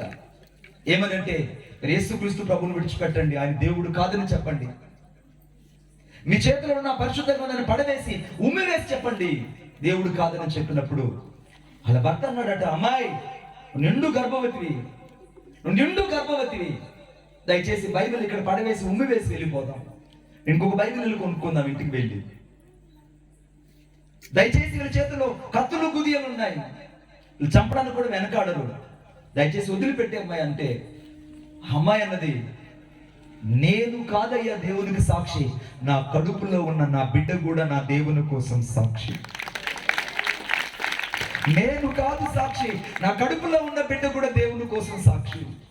భర్త బైబిల్ పడవేసి వెళ్ళిపోయాడు ఉమ్మి వేసి. ఆమెొక్కటే నిలబడింది, ఆమెొక్కటే నిలబడింది. వాళ్ళు ఆమెను కత్తులతో దాదాపు 16 సార్లు పొడిచి పొడిచి పొడిచి చంపేశారు. ఆమె యేసు దేవుడు కాదు అని చెప్పనందుకు, బైబిల్ కింద పడవేసి ఉమ్మివేయనందుకు 16 సార్లు ఆమె కత్తితో పొడిచి పొడిచి చంపేసి నడి రోడ్లో పడవేసి వెళ్ళిపోయారు. ఈ రాత్రి ఆమె కడుపులో ఉన్న బిడ్డ ఇక్కడ అడుగుతున్నారు, నేను నా తల్లి బతికినంత రోషంగా నువ్వు బతకగలవా? ఆమె పేరేం పేరు తెలుసా? కామినీ నాయక్. కామినీ నాయక్ గర్భంలో ఉన్న బిడ్డ ఈ రాత్రి నిన్ను నన్ను అడుగుతుంది, నేను మా తల్లి బ్రతికినంత రోషంగా క్రీస్తు కొరకు నువ్వు బ్రతకగలవా? కఠినమైన తీర్పులేక వెళ్ళకూడదనే దేవుడు ఈ రాత్రి కఠినంగా నీతో మాట్లాడాడు. గాయపరచాలని కాదు, నీ గాయాలను కట్టి ఈ రాత్రి నేను ఒక మనిషిగా తిరిగి మరలా సజీవంగా ఆయన సన్నిధిలో నిలువ పెట్టాలని. ఈ రాత్రి దేవుని ప్రేమ నేను వెతుకుతుంది. అందుకే దేవుని యొక్క వాక్యం రాయబడింది సంఖ్యాకాండం 11వ అధ్యాయం 23వ వచనంలో, నా బాహుబలం ఏమైనా తక్కువైనదా, నా మాట నీ ఎడల నెరవేరడం లేదు. నువ్వు ఇప్పుడు చూస్తావు. ఆయన బాహుబలం నీ పట్ల తక్కువ కాలేదు దేవుని బిడ్డ. నువ్వే తక్కువగా అర్థం చేసుకుంటున్నావు దేవుణ్ణి. ఆ అంతిమ తీర్పులకు నువ్వు వెళ్ళకూడదనంటే ఈ రాత్రి ఉండపాటు నీ జీవితాన్ని దేవునికి ఇవ్వాలి. అందుకే యెషయా గ్రంథం 5వ అధ్యాయం 14వ వచనం రాయబడింది, అందుచేతనే పాతాళం అపరిమితముగా నోరు తెరిచిపెట్టుకున్నది, అందులో గనులు, సామాన్యులు, ఘోష చేయవారు, హర్షించేవారు అందులో పడిపోదురు. అక్కడ అగ్ని ఆరదు, పురుగు చావదు, నోట్లో నుంచి పురుగులు, నవరంధ్రాల నుంచి పురుగులు రాత్రి పగులు కాలుతూ ఉండాలి. అంత మహాభయంకర శిక్షణ నుండి నువ్వు తప్పించబడాలని, ఆ జీవ గ్రంథం నుండి పేరు ఉండాలని ఈ రాత్రి 6వ తీర్పు యేసుక్రీస్తు ప్రభువు మీద తీర్చబడి ముందుకో తెలుసా? 7వ తీర్పు, అంతిమ తీర్పు నుంచి నిన్ను నన్ను తప్పించాలని. కొట్టండి చప్పట్లు గట్టిగా. అంతిమ తీర్పుల నుంచి నీవు నేను తప్పించబడాలని. ఎంతటి ప్రేమ కలిగిన దేవుణ్ణి ఇంకా నువ్వు తక్కువ అంచనా వేసి చూస్తావా? చిన్న చిన్న వాటి కోసం దేవుని ప్రేమను నువ్వు తక్కువ చేసి మాట్లాడతావా? చిన్న చిన్న వాటి కోసం నీ పరిశుద్ధతలో రాజీ పడుతూ బతుకుతున్నావా? ఈ రాత్రి నువ్వు రాజీ పడకుండా బ్రతకాలని దేవుని ప్రేమ నేను హెచ్చరిస్తుంది. అందుకే వాక్యం రాయబడింది, ఎవరి పేరు ఆ జీవ గ్రంథంలో రాయబడదో వానిని ఆ తీర్పులో అనగా ఆ మహాభయంకరమైనటువంటి అగ్నిగుండంలో పడవేయబడును రాయబడింది. ఈ రాత్రి నీ పేరు సచివాలయంలో ఉండడం కాదు. ఈ రాత్రి నీ పేరు ఆధార్ కార్డులో మార్పులు ఉండొచ్చు, ఉండకపోవచ్చు. కానీ ఆ జీవ గ్రంథంలో ఉందా లేదో రాత్రి పరిశీలించుకోవచ్చు. ఈ రాత్రి లేకపోతే ఈ రాత్రి బ్రతికున్నాడు ప్రభుని, ప్రభువా నా పేరు నీ జీవ గ్రంథంలో రాయి. ఈ రాత్రి నేను నీ జాబితాలోకి రావాలి. ఈ రాత్రి నేను పరిశుద్ధుల జాబితాలోకి రావాలి. ప్రధానత్వం నిలుపుకున్న దేవదూతలకే తీర్పు తెచ్చడానికి ఇష్టపడే దేవుడు నిన్ను నన్ను తప్పించుకుంటాడు. చేస్తాడు అనుకుంటున్నావా? సొంత తమ్ముడిని చంపిన వ్యక్తి తీర్పు తెచ్చిన దేవుడు ఈ రాత్రి అనేక ద్వేషిస్తూ లోపల కపటాన్ని పెట్టుకుని బతుకుతున్న నీకు తీర్పు తెచ్చుకుని ఉంటాడు అనుకుంటున్నావా? ఆధ్యాత్మికంగా పాపం చేసి దేవుడు ఇచ్చిన పరిశుద్ధతను కోల్పోయిన ఆదాముని విడిచిపెట్టిన దేవుడు నిన్ను విడిచిపెట్టాడు అనుకుంటున్నావా? సువార్త చెప్తున్న సువార్త మందన చేత చెవులు మూయబడి ఇంకా హృదయాన్ని కఠినపరచుకొని ఈ వాక్యం నాకు అక్కర్లేదు అనుకున్న నెఫీలియల్ని విడిచిపెట్టకుండా తీర్పు తెచ్చిన దేవుడు ఈ రాత్రి నిన్ను విడిచిపెడతాడా? ఈ రాత్రి నువ్వు తప్పించుకోవడానికి ఒకే ఒక మార్గం. అందుకే దేవుని వాక్యం రాయబడింది, అప్పుడు ఆయన కుమారుడైన యేసు రక్తము ప్రతి పాపము నుండి మనల్ని పవిత్రులుగా చేస్తుంది. పొట్టడు చప్పటి గట్టిగా, ప్రతి పాపము నుండి. ఈ రాత్రి నువ్వు ఎంత ఘోర పాపివైనా, ఎన్నిసార్లు పడిచెడిన వ్యక్తివైనా, ఎన్నిసార్లు కుక్కతన వాంతికి తిరిగిన వ్యక్తివైనా, ఎన్నిసార్లు బలహీనతతో పడి చచ్చిపోతున్నా, ఎన్నిసార్లు ఒప్పుకున్న పాపాన్ని మరలా చేస్తున్నా, ఎన్నిసార్లు జీవితంలో రహస్యమైన చాటింగ్ చేస్తూ ఉన్నా, ఈ రాత్రి ఉన్నపాటు నీ జీవితాన్ని వేసుకిచ్చేయి. ఉన్నపాటు నీ జీవితాన్ని వేసుకిచ్చేయి. ఆయన తన రక్తంతో కడిగి పరిశుద్ధపరిచి నేను నిలువ పెట్టగలడు. ఆయన కొరకు ఎదురు చూసే వ్యక్తిగా ఉండాలని దేవుడు నిన్ను ఆశీర్వదించును గాక. ఆమేన్. లేచి నిలబడదాం, అందరం లేచి నిలబడదాం.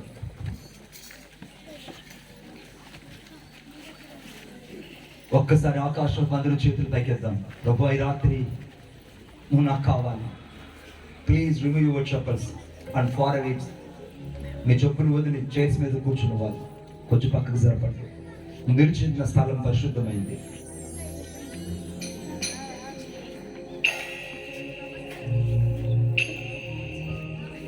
ఈ రాత్రి దేవుని ప్రేమ నేను వెతుకుతుంది.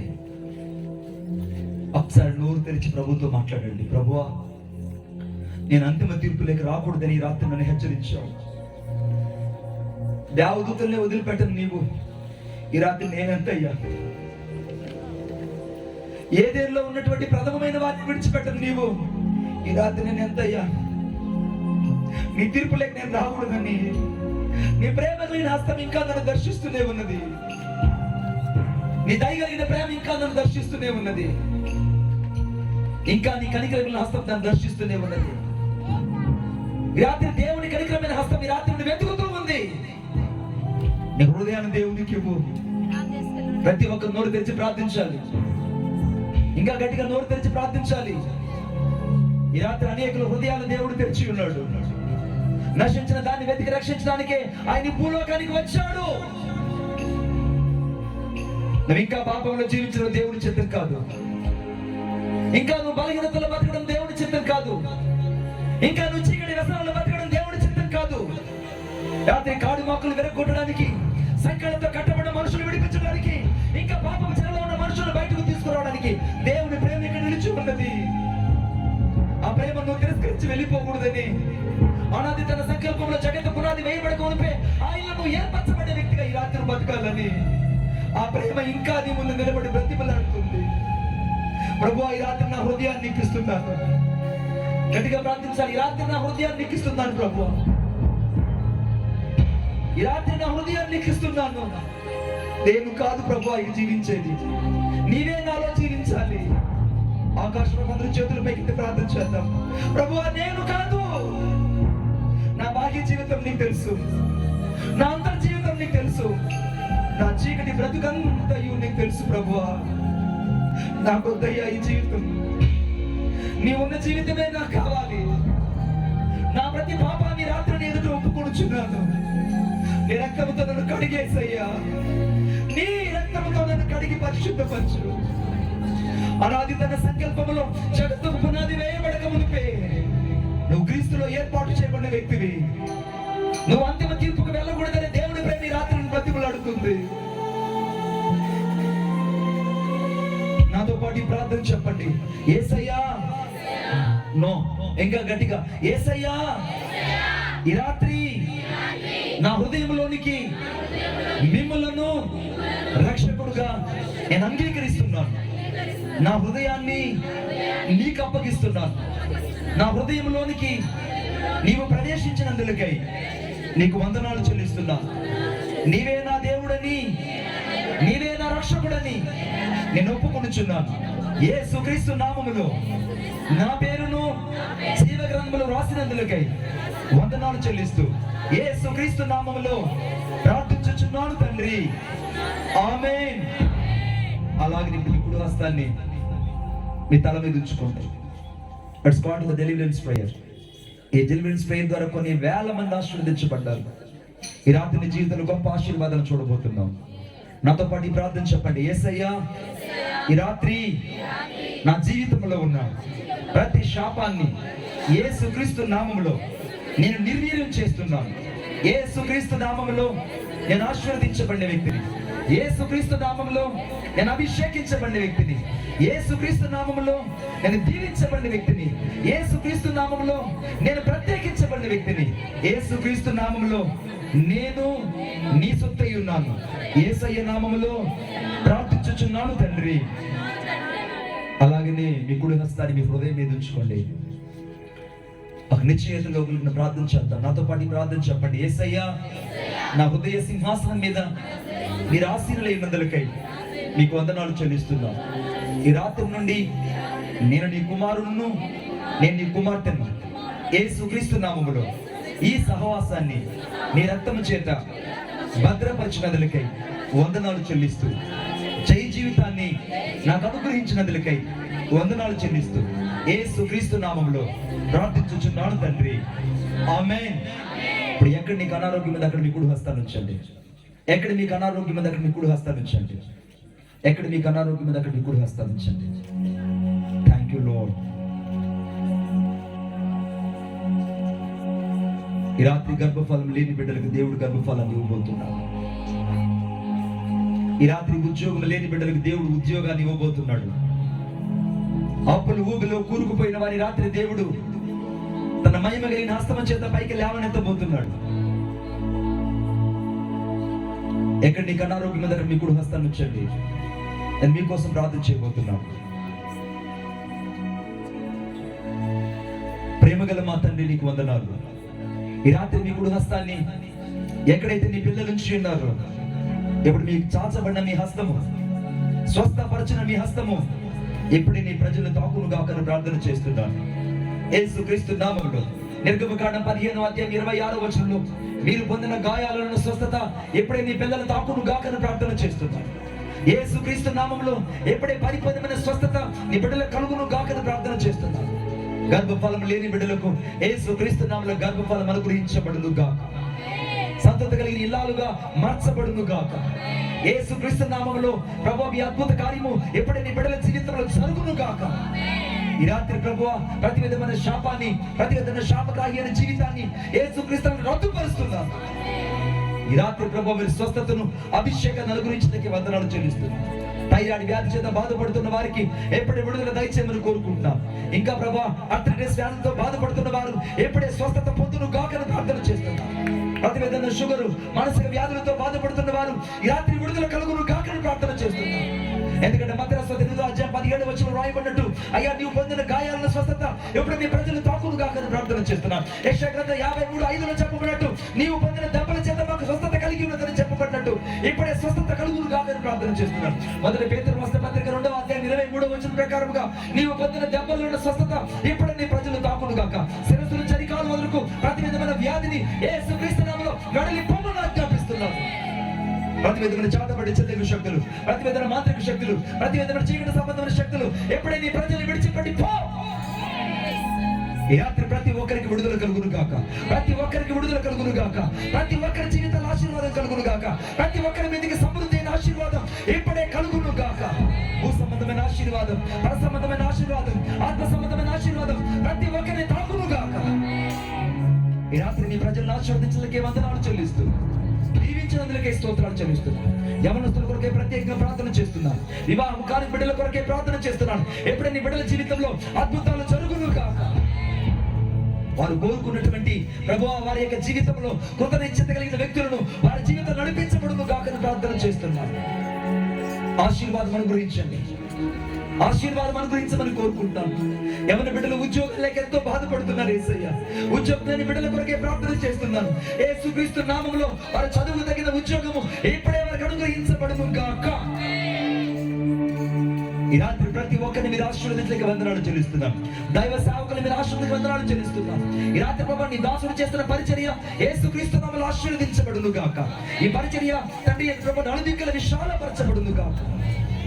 కూడి వచ్చిన సకల ప్రజలను, సేవకులను, విశ్వాసులను, సంఘ కాపరులను మీరు ఆశీర్వదించడానికి వందనాలు చెల్లిస్తూ, చిన్న బిడ్డలను ఆశీర్వదించి వందనాలు చెల్లిస్తూ యేసుక్రీస్తు నామములో ప్రార్థన చేసి వేడుకొనుచున్నాను తండ్రి, ఆమేన్. మన ప్రభువు చేసే గట్టిగా చప్పలు కొట్టు మహిమపడుతాం. ఇంకా గట్టిగా thank you Jesus, thank you lord. ఆయన 3 రోజుల మహిమకరంగా జరిగించిన నా యేసయ్య నామాన్ని గట్టిగా చప్పలు కొడుతూ ఆయనకే మహిమ ఘనత ప్రభావం కలుగుతుందా. తండ్రి అయిన దేవుని గట్టిగా చప్పలు కొట్టు మహిమపడతాం. మాకు కాదు యెహోవా, మాకు కాదు నీకే మహిమ ఘనత ప్రభావములు కలుగును గాక. నాకు ఇష్టమైన వ్యక్తి, నాకు ప్రియమైన వ్యక్తి, అనుక్షణం నా పక్కన నడిపించే వ్యక్తి పరిశుద్ధాత్మ దేవుని గట్టిగా చప్పలు కొట్టు మహిమపడతాం. Thank you holy spirit, thank you lord, thank you lord, thank you lord. దయచేసి కూర్చున్నాం. ఈ రాత్రి కూడి వచ్చిన మీరందరూ కూడా దైవ దీవెనల చేత నింపబడి ఉన్నారు. దేవుడు మిమ్మల్ని ఆశీర్వదించును గాక. ఈ సభలు ఇంత ఘనంగా ఏర్పాటు చేయబడ్డాయంటే, ఈ సభలు ఇంత ఘనంగా ఏర్పాటు చేయబడ్డాయంటే చాలా మంది అనుకుంటారు రాజుగారు వచ్చారు, రాజుగారు వచ్చారంటే రాజుగారు ఊరికి రారండి. రాజుగారు ఊరికి రారు.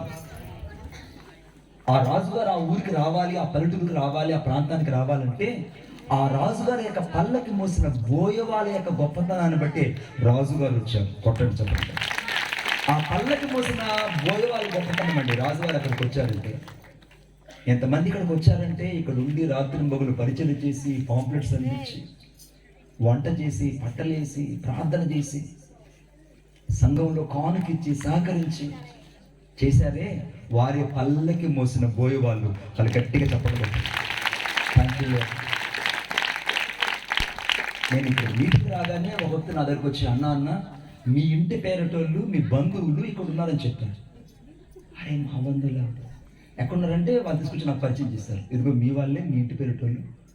ఏ ఊరమ్మా అంటే వాళ్ళు మీ ఊరేనండి. మా ఊరోళ్ళు, మా ఇంటి పేరటోళ్ళు ఇక్కడ ఉన్నారు, వాళ్ళు పరిచయం చేయమని చెప్పారు. చేతుల పైకి చూపించండి. చేతుల పైకి ఎత్తానమ్మా, ఎలక్షన్ అడగట్లేదు, ఓట్ల కోసం కాదు, చేతుల పైకి ఎత్తారు. అల్లుడు అని చెప్పండి గట్టిగా. వాళ్ళకి ఆకలి ఎక్కువ, వాళ్ళు అరుస్తుంటారు.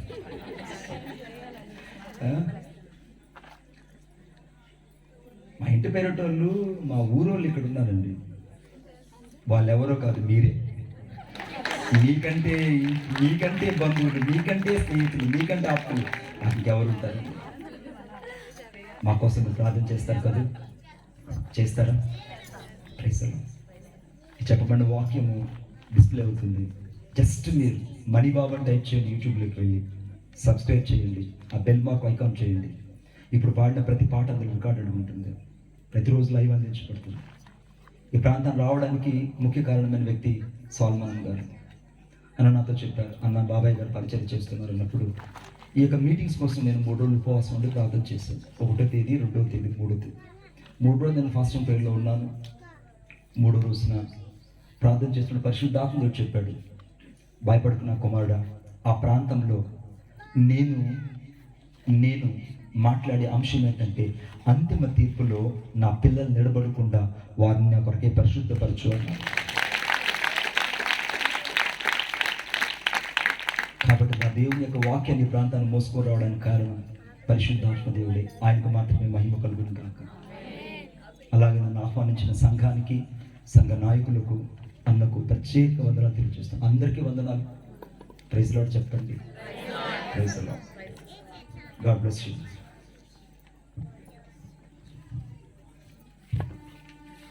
ఇంతవరకు దేవుని యొక్క వాక్యాన్ని అందించిన దైవ సేవకులకి నా హృదయపూర్వకమైన వందనాలు తెలియజేస్తున్నాను. ఒక ప్రకటన ఉంది.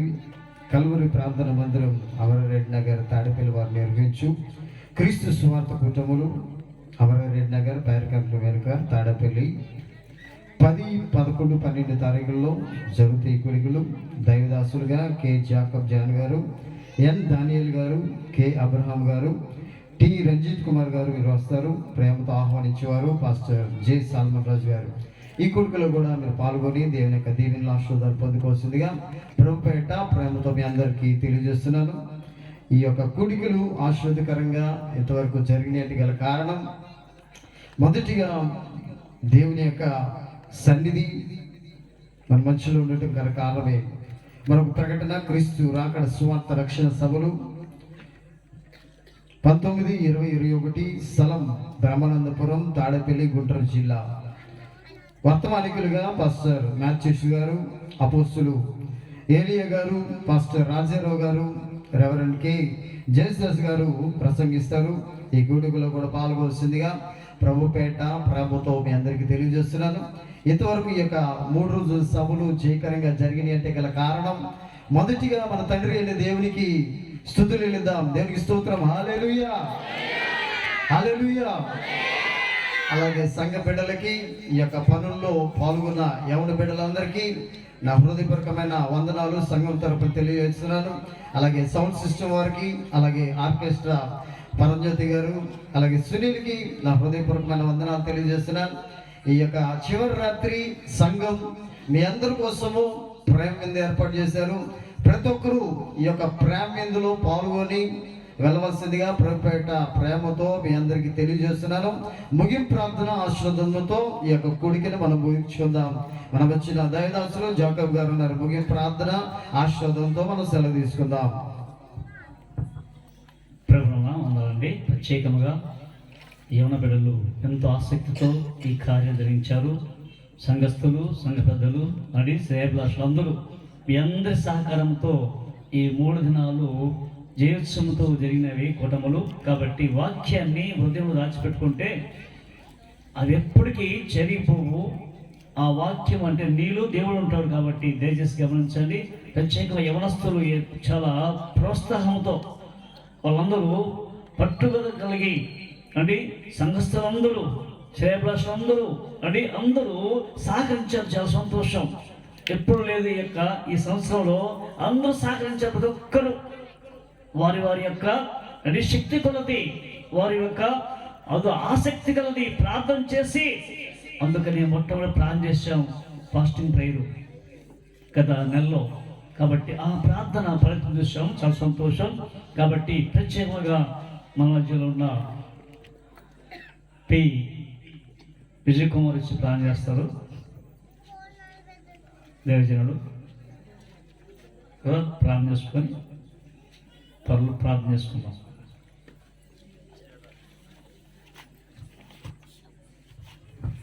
ప్రార్థన చేసుకుందామండి. దయచేసి కళ్ళు మూసుకోండి, తలలో ఉంచండి. మన ప్రభు మన రక్షకుడు పరిశుద్ధుడు పవిత్రుడు అయిన యేసుక్రీస్తు వారి శ్రేష్టమైన పాదముల వైపు మన శిరస్సు నిండారుగా ఉంచి చిన్న ప్రార్థన వెతుమన వర్తమానం ప్రకారం చిన్న ప్రార్థన చేసుకుందాం.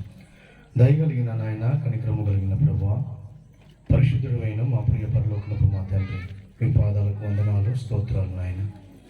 మీరు ఏర్పరిచినట్లుగా, మీరు ఆశించినట్లుగా మీ పరలోకపు ఉద్దేశాలను మీ దాసుల యొక్క నోటు ఉంచి నాతోనూ మాతోనూ ఈ శబ్దంతరాల ద్వారా విన్న ప్రతి బిడ్డతోనూ మీరు మాట్లాడిన ప్రతి లేఖనమును బట్టి మీకు స్తోత్రాలు, వందనాలు నాయన. మీ వాక్య ప్రత్యక్షతలో, మీ వాక్యపు వెలుగులో ప్రభువా జరిగిన సంగతులను, జరుగుతున్న సంగతులను, జరగబోతున్న సంగతులను తేటపరిచారు. అందుని బట్టి మీకు వందనాలు.